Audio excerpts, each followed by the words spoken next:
All right, it's your man, Sir-Earl, coming at you. Episode number 187. Today is Monday, April the 3rd. These months flying past.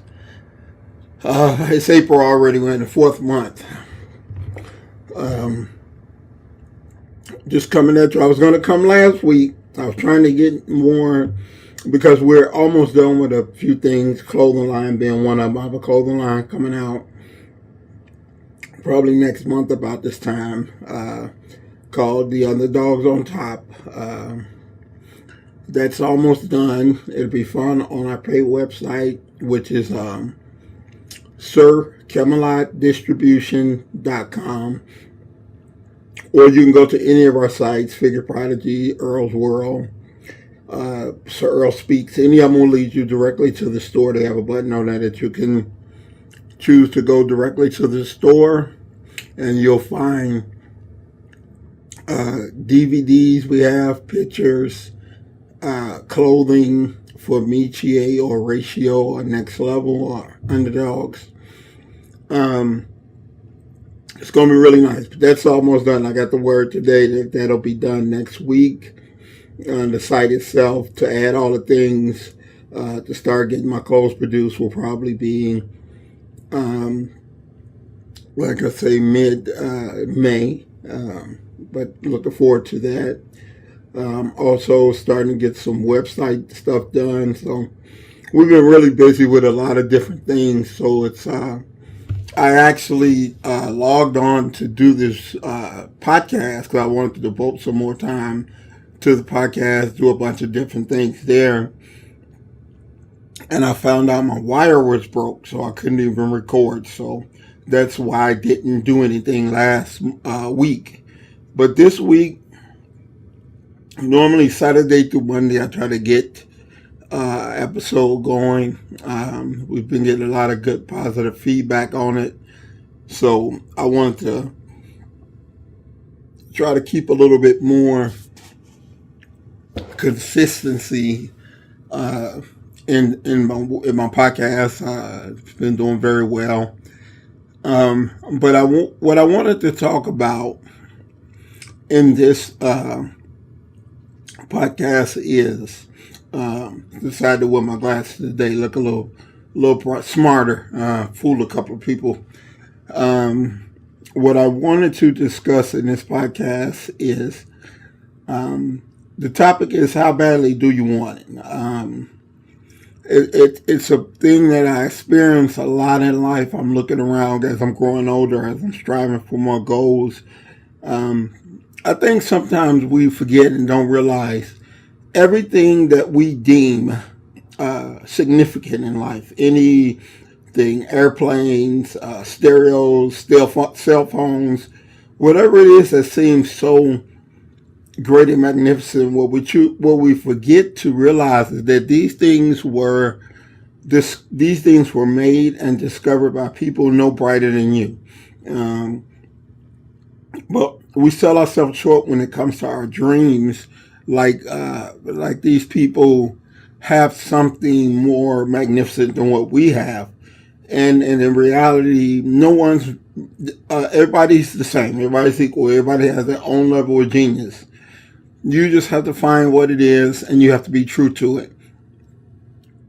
But no matter billionaires, trillionaires, it doesn't matter.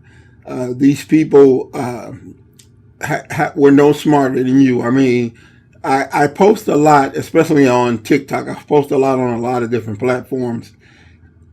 And one thing that I find more than anything is that there's so much hate towards people who have achieved great things in life. Jeff Bezos being one of them. People look and, oh, yeah, he's a billionaire and it's unfair. He shouldn't get that. He's a slave driver to, well, he didn't tell you to not go get your degree, so you had to work on an assembly line. That was your choice, so don't blame him for that. The funny thing is, when he was packing books on the floor and mailing them out himself, no one complained. No one said anything about him. People didn't know him. They didn't say anything about it. He was free to labor and blow his knees out just like the next man. No one complained.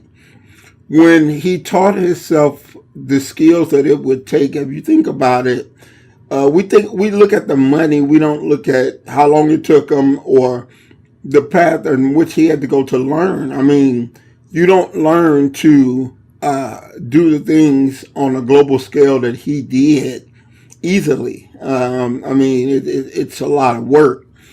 But yet we complain about him having billions of dollars, not realizing that, I mean, he's only a 17% owner of Amazon. So he's not making all the money.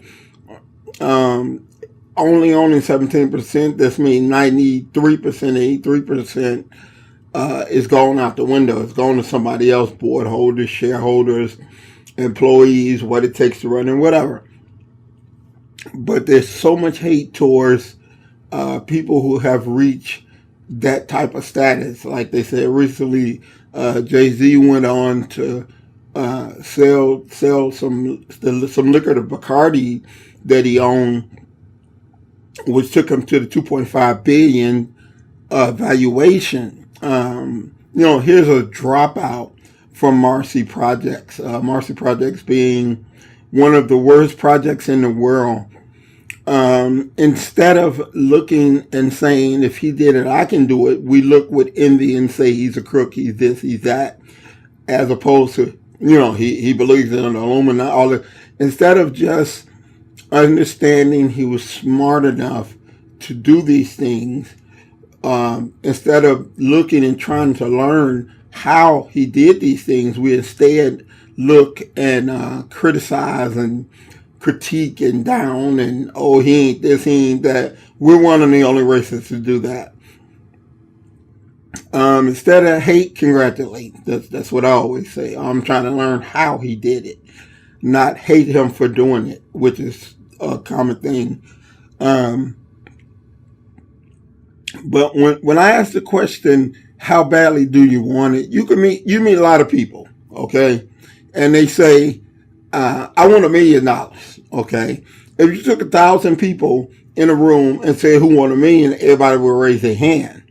But if you ask them, are you willing to stop hanging out drinking? Are you willing to stop going to parties? Are you willing to change your life to be able to attain that type? Most people's plan to obtain millions of dollars, their plan is hit the lottery. That's not a plan, that's a wish.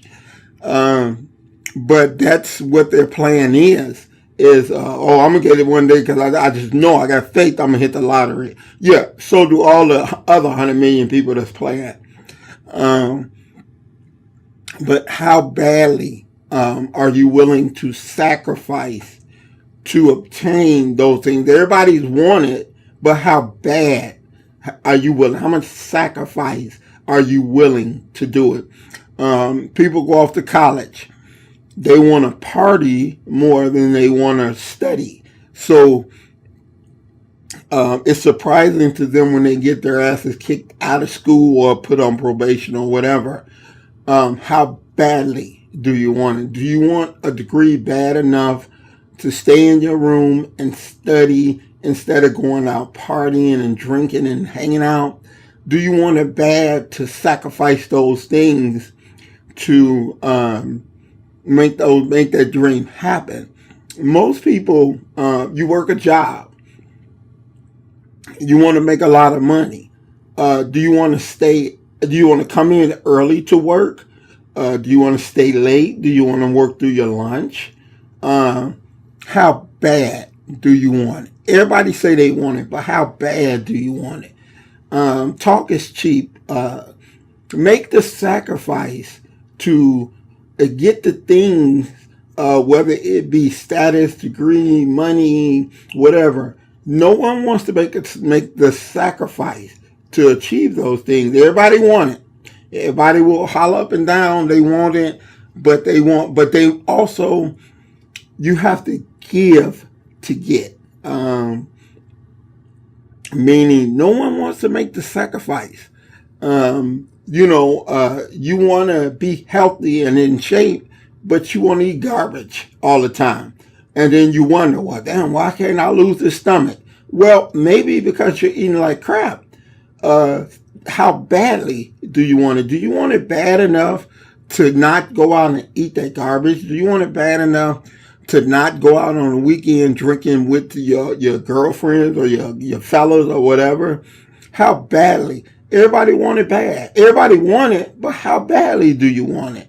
That's the question you should be asking yourself. How badly do you really want it? I meet people all the time that want something, whether it's money, success, status, whatever.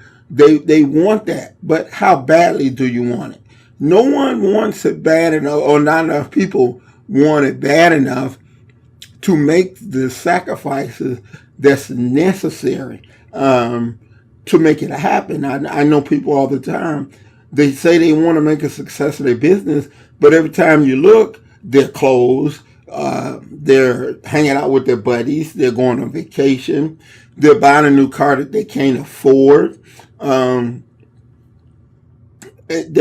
want it, but they don't want it bad enough. I'm so fucking tired of hearing people hollering about what they want out of life without giving any sacrifice, any effort, any action towards that. They just want it. They want it to magically appear like like a leprechaun, or my favorite thing is, I'm gonna pray on it. Oh yeah, God, he gonna bring it down to you. No, he's not. He's not going to. You have to put in the work. You have to put in the sacrifice.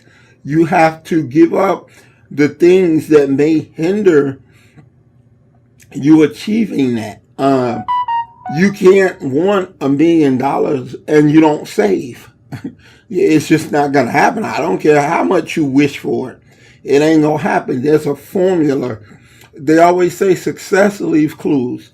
Follow the people that have achieved the success. Read what they do. Study what they do. And then you do the same thing. If they attend seminars, if they read positive books that give them a positive mindset. Everybody, well, that ain't going to matter. That ain't going to work for me. Well, why don't you try it? Because obviously what you've been trying ain't working. I believe in success leave clues. I believe in following what those that want do. I know many people who own small businesses, and they say, "Well, I had to get a job because my business is not making enough money." Well, have you budgeted? Have you looked at where your money is going? Have you looked at ways? Jay-Z always had a line. He said, "Men lie and women lie, numbers don't."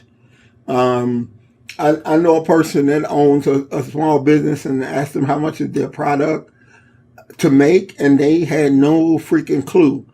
How the hell can you be involved in anything, going to the damn grocery store and not keeping track of what things cost?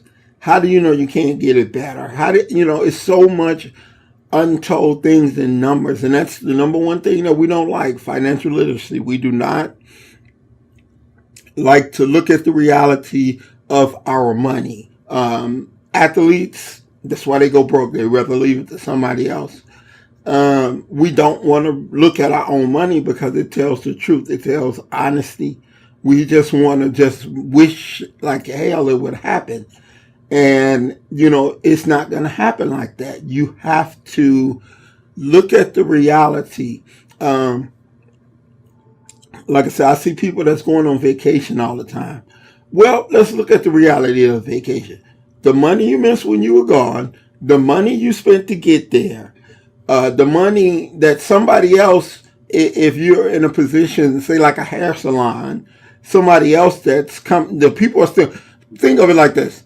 If you work at a hair salon, women gonna get their damn hair done. Okay? When you leave to go on vacation, it means someone else is making their money getting their hair done. Your overhead in your facility does not change. They don't give a fuck if you're on vacation or not. Your rent is your rent. Ain't no, oh, well, I was only in there 20 days this month, so what? We want 30 days worth of our damn money.